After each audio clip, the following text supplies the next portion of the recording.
Assalamualaikum warahmatullahi wabarakatuh. Salam semangat anak-anak. Puji syukur kehadirat Tuhan Yang Maha Esa atas segala limpahan nikmat dan karunia-Nya, sehingga hari ini kita masih bisa berjumpa lagi dalam pembelajaran jarak jauh dan belajar dari rumah karena pandemi COVID-19.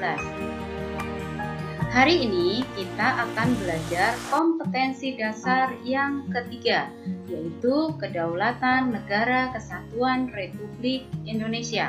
Tepatnya pada pokok bahasan yang pertama, yaitu hakikat kedaulatan dan teori tentang kedaulatan. Tahukah kamu apa kedaulatan itu? Kedaulatan merupakan syarat mutlak yang dimiliki suatu negara. Karena dengan kedaulatan, negara dapat menentukan kehidupan bangsa dan negara tanpa campur tangan atau tekanan dari bangsa lain.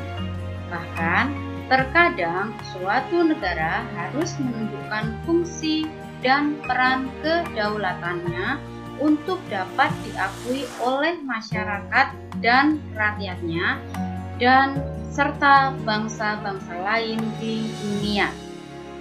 Nah, menurutmu apa definisi kedaulatan itu? Marilah kita pelajari materi berikut ini. Tujuan kalian mempelajari tentang Kedaulatan Negara Kesatuan Republik Indonesia adalah 1. Mengenal serta memahami ketentuan tentang bentuk dan kedaulatan negara sesuai dengan Undang-Undang Dasar Negara Kesatuan Republik Indonesia tahun 1945. 2. Menumbuhkan rasa ingin tahu terhadap ketentuan perihal bentuk dan kedaulatan negara sesuai Undang-Undang Dasar Negara Kesatuan Republik Indonesia tahun 1945.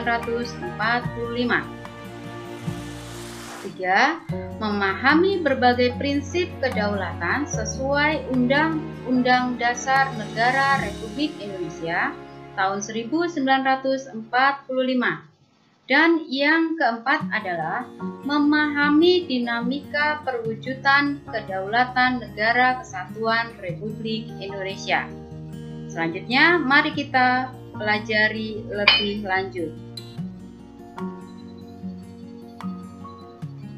Hakikat kedaulatan.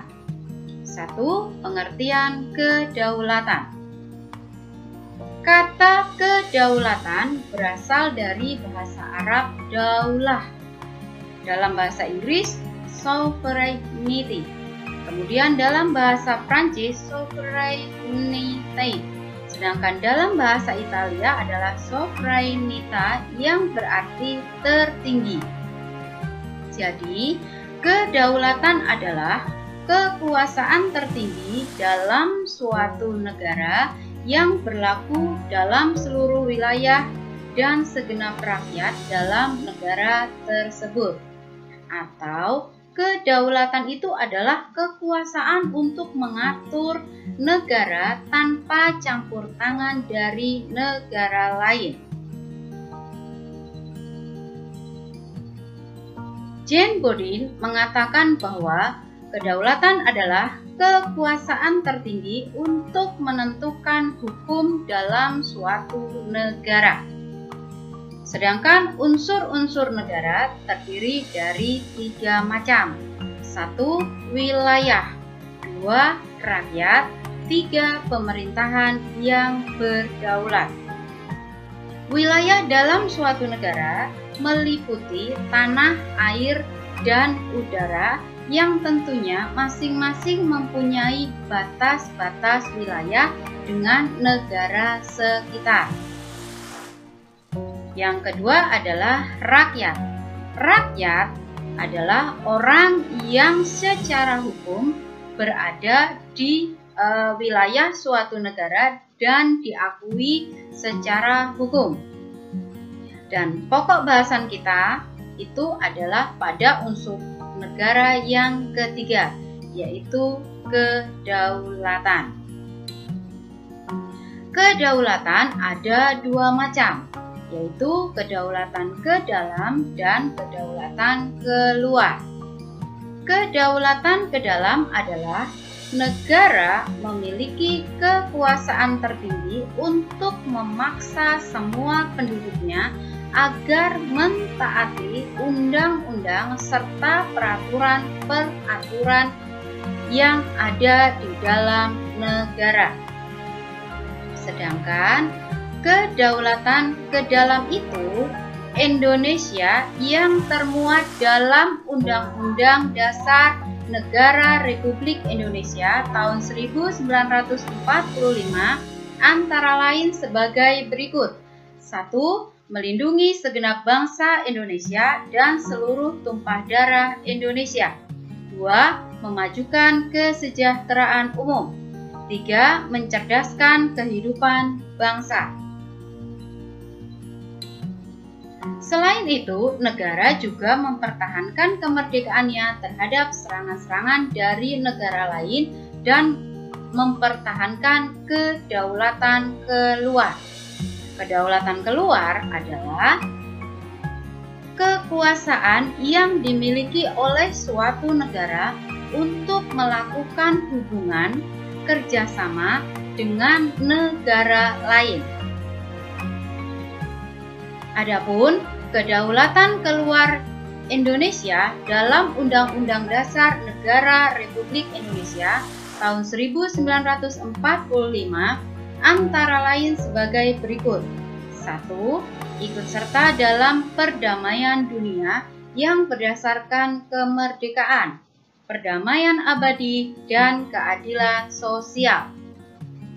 2. Presiden dengan persetujuan DPR menyatakan perang, membuat perdamaian, dan perjanjian dengan negara lain. 3.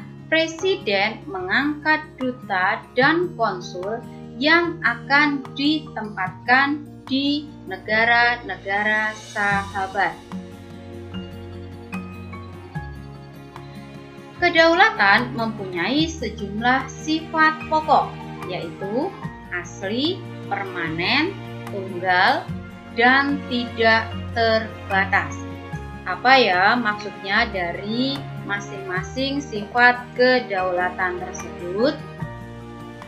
Asli artinya adalah kedaulatan itu tidak berasal dari kekuasaan lain yang lebih tinggi. Permanen artinya adalah kedaulatan itu akan tetap ada selama negara itu masih ada dan tetap berdiri. Tunggal atau biasa juga disebut bulat dan utuh, yaitu bahwa kedaulatan itu tidak bisa dibagi-bagi. Sedangkan tidak terbatas maksudnya adalah kedaulatan itu tidak ada yang membatasi. Sebab jika ada yang membatasi, maka hilanglah sifat kedaulatan tersebut. Terdapat beberapa teori kedaulatan yang kita kenal di seluruh dunia. 1. Teori kedaulatan Tuhan. 2. Teori kedaulatan raja. 3. Teori kedaulatan negara. 4. Teori kedaulatan hukum. Dan yang kelima adalah teori kedaulatan rakyat. Apa ya teori kedaulatan Tuhan itu? Teori kedaulatan Tuhan beranggapan bahwa raja atau penguasa memperoleh kekuasaan tertinggi yang berasal dari Tuhan. Apakah di wilayah Indonesia pernah terjadi? Pernah pada masa kekuasaan Raja Wisnuwardana. Selama abad pertengahan, teori kedaulatan Tuhan berkembang menjadi teori kedaulatan raja. Kedaulatan terletak di tangan raja sebagai penjelmaan kehendak Tuhan Yang Maha Esa. Menurut teori kedaulatan negara, kekuasaan pemerintah bersumber dari kedaulatan negara. Negara dianggap sebagai sumber kedaulatan yang memiliki kekuasaan tidak terbatas. Negaralah yang menciptakan hukum. Berdasarkan teori kedaulatan hukum, kekuasaan hukum merupakan kekuasaan tertinggi di dalam negara. Kekuasaan pemerintah berasal dari hukum yang berlaku. Berdasarkan teori kedaulatan rakyat, rakyat sebagai pemegang kekuasaan tertinggi memberikan sebagai hak-haknya kepada penguasa untuk kepentingan bersama. Jadi, kesimpulan dari pokok bahasan kita hari ini adalah kedaulatan bagi suatu negara dapat berarti sebagai berikut. 1. Menjadi negara yang berdiri sendiri sejajar dengan negara-negara lain yang merdeka. B. Memiliki kekuasaan atau hak untuk mengatur dan mengurus negaranya sendiri tanpa campur tangan negara lain. C. Memiliki kekuasaan atau hak untuk berinteraksi dan bekerja sama dengan negara lain yang diinginkan. Demikian yang bisa Ibu sampaikan hari ini. Selanjutnya segera menuju ke kelas virtual.